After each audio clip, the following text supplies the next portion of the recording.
교회는 특히 이제 약점이 많은 대형 교회일수록 전광훈을 더 밀었을 것 같고, 그런데 목사들은 거기에 같이 부역을 했다고 하지만 신도들이 또 많이 있잖아요. 예. 그럼 건전한 신도들은 왜 비판을 하지 못했을까요? 신도들이 목사들보다 더 앞장서서 했어요. 그래 저는 참 이게 한국교회 불행입니다. 네. 신앙이 깊으면 깊을수록 네. 우리가 이성이나 지성은 하나님이 주신 선물이에요. 네. 그 이성을 상실하고 지성을 상실하면 광신도가 되잖아요. 그렇죠. 한국교회 전광훈 현상의 대표적인 건 반상식, 반지성. 지성이 있으면 저렇게 되겠냐고요. 우리 사회에. 아까 그리고 2019년도에 그 야외 집회에서 얘기를 할 때 정광훈이 막 그런 전혀 이상한 얘기를 하는데도 신도들이 할렐루야, 아멘 이걸 외치는 거 보고 깜짝 놀랐어요. 아 그러니까 지금도 전광훈 저 광장에는 네. 전광훈 한마디만 하면은 다 아멘이야. 무슨 소리를 해도 아멘이야. 하나님 까불지 마 이래도 아멘이고 나한테 뭐 이럴 때 그래 저게 기독교 신앙이냐고요. 광신이지. 기독교를 위장한 광신이지. 아니 신도들이 나서서 하나님 까불지 마 이렇게 하면 이거 당연히 목사가 저런 말 하면 되나? 안 되잖아. 왜 저러지? 이렇게 생각해야 되는 게 자연적인 거 아닌가요? 그러니까 난 신앙의 훈련 과정에서 네. 우리가 감리교회는 그죠? 그 이성이라고 하는 게 이성이 물론 모든 신앙을 설명은 못합니다. 네. 신앙은 신비하고 예. 하는 부분이 있기 때문에 그러나 이성을 빼고 신앙을 이야기하면 광신이 된다는 거죠. 이 이성이라고 하는 게 절대적인 기초지요. 그 기초 위에 집을 세워야 되는데 성경을 해석할 때는 이제 그래서 잘 해야 되죠. 전광훈은 신학적으로도 성서 해석 방법에서도 굉장히 신학도 없어. 있는 건 이념만 있는 거지. 네, 네. 이념에다가 성경의 외피를 이렇게 씌워가지고 맞습니다. 이야기하는 거죠. 그래 이제 이런 측면에서 저는 개신교가 각성해야 된다면 예. 평신도들도 각성. 맞습니다. 예. 물론 지도자들의 잘못이 컸어요. 예. 나도 목사의 한 사람이지만 그래서 제가 우리 교인들한테도 그렇게 해요. 교회는 교인이 똑똑해야 교회가 바로 간다. 교회가 아름답게 가고 향기롭게 간다. 나라는 국민이 똑똑해야 사실은 정부가 바로 서요. 맞습니다. 이번에 이제 비상계엄이 났을 때 거기서 이제 막은 게 누굽니까? 정치인들이 아니라 결국은 시민들이 막았잖아요. 아, 그렇죠. 네. 그리고 이제 거기에 어쩔 수 없이 이제 동원됐던 계엄군들도 이건 아니다라고 생각을 해가지고 태업을 하고 시민들한테 최대한 위협을 하지 않고 무력을 쓰지 않았잖아요. 네. 그러니까 개신교도 회개를 하고 하려면 이 교단 자체보다는 신도들이 더 정신 차리고 이렇게 가면 안 된다라고 얘기를 해야 될 것 같습니다. 그러니까요. 그래 생각을 해봐요. 네. 내란이 일어나고 민주주의가 시민을 보호해주지 못했어요. 시민들이 민주주의를 사실은 보호했지, 구현했지. 그렇잖아요. 그 시민들이 어떤 시민이냐고요. 저는 사실은 이 내란이 굉장히 우리가 불행한 역사적인 경험인데, 그죠? 없으면 좋았겠지만 이미 일어났어. 불행했지만은 저는 그 불행에 정말 아름다운 감동, 선물을 나는 받았어요. 국민들이. 남태령에서 예를 들어서 전국의 농민들이 트럭 끌고 왔을 때 차벽으로 막혀 있잖아. 그 누가 열었나요? 시민들이 열었어요. 예. 그죠? 그리고 키세스 그냥 눈 내리는 밤에 그 앞에서 대통령 체포해야 된다고 밤새도록 그 은박 비닐을 쓰고 이거 키세스 모양의 키세스 연대라고 하는 남태령의 연대 키세스 연대 그리고 종로 거기 안국동역에 장애인들이 자기 권리를 주장하면서 성강지 들어 누웠잖아요. 그때 시민들이 한 200명이 같이 들러와서 다시 오는 세상입니까? 그 소년시대 그 노래를 같이 부르는 그게 다인연대라고 하더라고요. 네. 저는 그거 보면 눈물이 나. 하나님의 말씀이 우리 사회에 내려와서 육화된다면은 네. 나는 저런 모습으로 육화할 거다. 맞습니다. 사람들이 감동을 주고 이런 것들이 군인들도 그리고 우리 안에는 군인들도 그렇고 예를 이제 민주화를 이렇게 거쳐온 세대 쿠데타를 거쳐온 세대들 지금은 군인들도 이건 아니다라고 하는 건 있다는 그렇죠. 거죠. 민주 교회만 시민으로서 모르는 것 같아 내가. 양심이 있고 그런데 교회가 이렇게 된 원인 그냥 단순하게 뭐 때문에 이렇게 됐다고 보십니까? 욕망이에요. 욕망. 예, 저는 세속에 대한 욕망이 네. 하나님의 이름을 부르면서 사실 하나님 안 믿는 거지요. 하나님 믿었으면 이렇게 됐겠어요. 그냥 하나님만 부르겠죠. 그냥 그것도 네. 우상인 것 같아요. 하나님의 이름을 부르면서 엉뚱한 쪽으로 세속의 물질을 향해 쫓아갔다는 거 아니에요. 이름은 하나님을 부르는데 네. 가는 방향은 세속으로 예. 같은 결과였다라고. 그러니까 결국은 보시는 게 세속이라면은 경계해야 되는 돈과 권력 예. 이거를 개신교가 탐했다는 것이죠. 예. 그리고 교회 자리는 사실은 광야예요. 네. 예수님도 광야에서 출발하셨고 예, 예. 광야는 하나님을 만나는 자리고 네, 네. 하나님 앞에서 나를 돌아보는 자리잖아요. 광장에 교회가 나와서 저렇게 힘을 가지려고 하는 순간 교회는 힘으로 문제를 해결하는 데가 아니라는 거지요. 그렇죠. 예수님은 본인의 목숨을 던져가면서까지 사랑을 실천한. 그렇죠. 그러니까 낮아지는 건데 오히려 지금 네. 반대로 하고 있죠. 그리 아니 힘을 가지고 문제를 해결할 것 같으면 예수님이 왜 십자가에 달려 돌아갔어요? 뭐 하나님의 능력을 예수님이 휘둘렀으면 되는 거지. 근데 로마 황제가 됐으면 됐을 텐데. 그래서 기독교는 항상 힘이 있을 때, 힘을 네. 과시할 때 타락하게 되고, 네. 힘을 과시할 때 예. 소위 말하면은 역사의 범죄를 짓게 된다는 거예요. 그러면 이제 목사님께서 보시기에 지금 북 개신교들 어떻게 결론이 날 것 같습니까?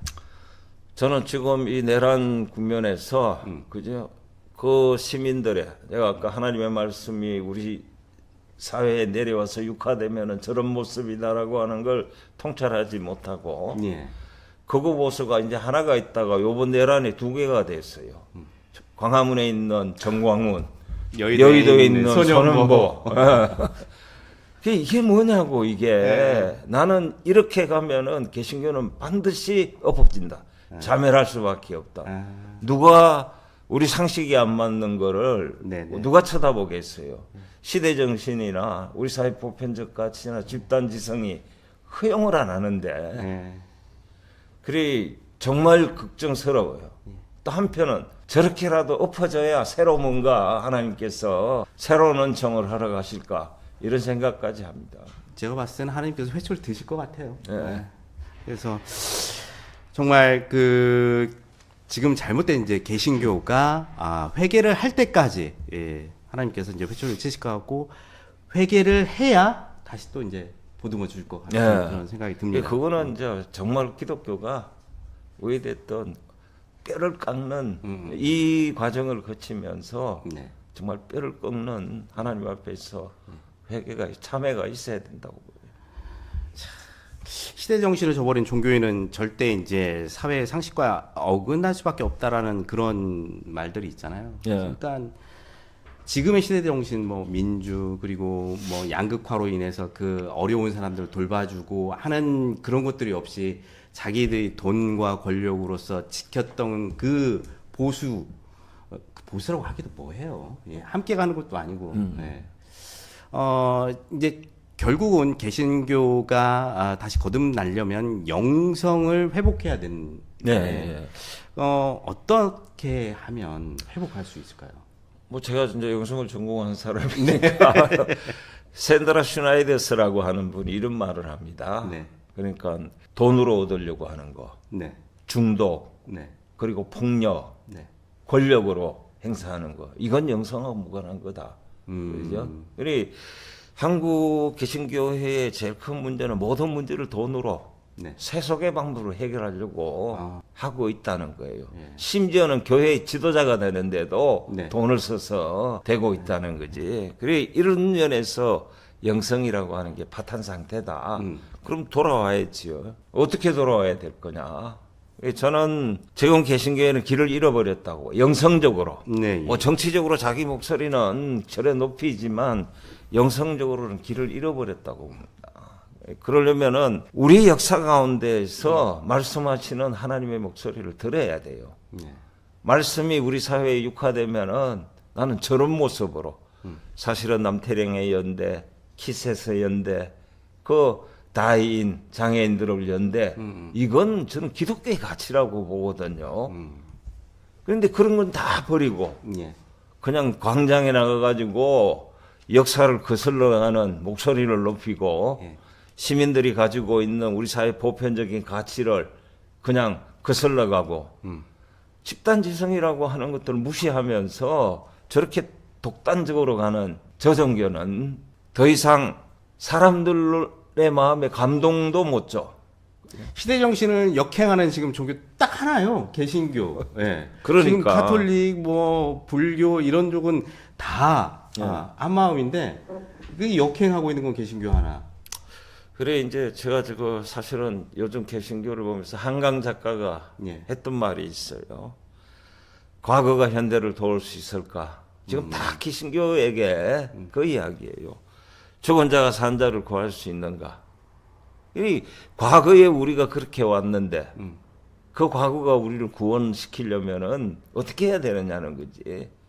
그렇잖아요. 네. 사실 개신교는 굉장히 우리가 정말로 과거에 살았던 그 우리가 경제적으로 발전해 오면서 군사 독재 시절에 엄청나게 많은 사람들이 희생했고 노동자들이 얼마나 많은 노동자들의 피땀으로 그 전태일 역사도 그걸 두고 보지 못해서 사실은 노동자는 기계가 아니다라고 그렇게 산화했잖아요. 예.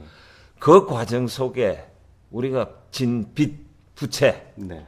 이런 것들을 절실하게 한번 성찰해야 된다는 거예요. 부끄럽습니다. 저도 기독교인인데 너무 부끄러워요, 진짜. 그래요. 교회가 시민정신을 예. 가져야 돼요. 우리가 정말 결핍이 있다라고 하면 시민의식이 없다라고 하는 걸 이런 기회에 사실 이런 프로그램에서도 이런 이야기를 통해서 다시 한번 성찰하고 그리고 정말 내란으로 놀란 우리 시민들의 가슴들을 교회가 품어주면서 우리 사회 희망 에 대해서 시민들의 희망에 개신교 우리도 응답하고 그렇게 연대하고 새로운 희망에 가야지요. 그리고 022님은 퍼스트 모바일 농협 선교 카드 그다음에 그 자유일보 사업체 다 수사하라. 세무조사 자금 수사하라. 역시 저거 다 정광훈이 하는 거잖아요. 맞죠. 전공이 하는 거. 업체 돈 버는. 예. 네. 말로는 평화집회 입술엔 독사보다 더한 독국물들 줄줄줄. 여포님이 글을 올려주셨고 미수규님은 소년보 사람을 미천 삼아 사업체 사업을 늘려가는 극우 목사. 사실 이제 저희 다음 주 주제가 저거거든요. 이제 정광훈을 이제 우리 지금 극우 교회가 왜 이렇게 됐는지 이제 역사적 관점은 우리 남 목사님하고 이제 얘기를 했고 다음 주는 또 우리 권전 기자하고 권지현 기자가 정광훈 또 전문가지요. 전문가죠. 그래서 정광훈 기자가 결국은 아까 저희들이 이제 돈이라고 했잖아요. 그 이제 돈과 권력이라는데 그 돈줄을 지어야되는지 그 부분에 대해서 제가 이제 자세히 이야기하도록 하겠습니다. 오늘 그 장시간 동안 극우 개신교, 대형교회, 정신차려 개신교 이런 주제로 이렇게 말씀을 해주셨는데 같은 목사님으로서 다시 한번 마지막으로 두 부분을 좀 나눌까요? 그러니까 하나님을 믿는 그런 신자들을 향해서 한 말씀하고 또 이제 비신자들을 위한 그런 그 말씀. 우선 제가 비신자들한테 말씀을 드릴게요. 제가 이제 목사로서 교회를 이렇게 비판하는 건 그래도 교회가 역사에 아무런 의미가 없는 게 아니라 너무 소중한 거다. 교회가 바로 서면 세상이 밝아진다고 봅니다. 세상이 아름다워진다는. 그 충격 때문에 제가 교회를 비판하는 거지. 내가 사실은 뭐 교회를 비난하고 저는 교회가 바로서 길을 잃어버린 교회가 길을 다시 되찾기를 바라고 하나님 앞에 반듯하게 정말로 자기 걸음을 걸어서 그리스도의 뒤를 따르기를 저는 갈망합니다. 누구보다도. 그래서 저뿐만 아니라 저 같은 목사들, 뭐 대형교회 목사들만 있는 게 아니에요. 저 같은 목사들이 있다는 사실을 이해하시고 너무 교회를 욕만 비판만 하지 않으니 따뜻한 내정으로 그런 목사들을 봐줬으면 좋겠다는 그 말씀을 드리고 교인들에게는 정말 제가 냉정하게 이야기하고 싶어요. 네. 차라리 나가는 게 플러스가 되기보다는 마이너스가 되는 교회가 있다. 그거를 분별해라. 교회라고 다 똑같은 교회가 아니라고 나는 말하고 싶어요. 신앙에 해악이 되는 교회가 있다라고 하는 걸 교인들은 헤아려야 돼요. 그걸 분별해야 됩니다. 그죠? 아까 이야기했어요. 시대 정신을 거슬러 가고 네. 보편적인 가치에 응답하지 못하고 집단 지성을 무시하는 교회는 반드시 저런 괴물이 될 수밖에 없다는 거예요. 그래 정광훈, 손현보 두 사람만 문제가 아니란 말이에요. 거기에 편드는 게 다 그 목사들이 네. 그 교회가 그런 편을 드니 잘 분별해서 나가는 게 오히려 내 신앙, 내 영성호, 내 신앙에서 오히려 해악이 되고 오염된다는 그런 생각을 들었을 때는 교회를 안 나가는 게 낫죠. 저는 그런 생각합니다. 맞습니다. 차라리 작은 교회에 가서 어려운 교회들을 돕고 하는 게 낫지. 그래. 이 이야기는 하나님이 우리에게 지성, 이성을 선물로 주신 거다는 거. 우리가 지성적으로 분별해야 돼요.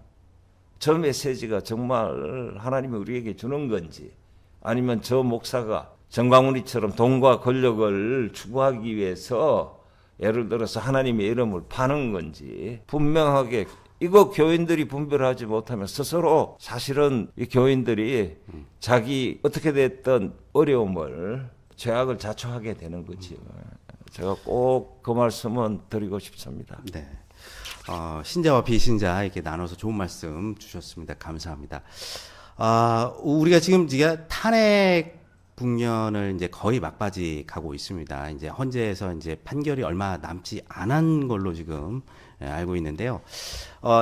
지금 이제 계엄, 내란 이 사태는 사실은 종교 문제, 이제 정치적 이념, 좌파, 우파 이 정치적 이념도 아니고 그다음에 종교적 문제도 아닙니다.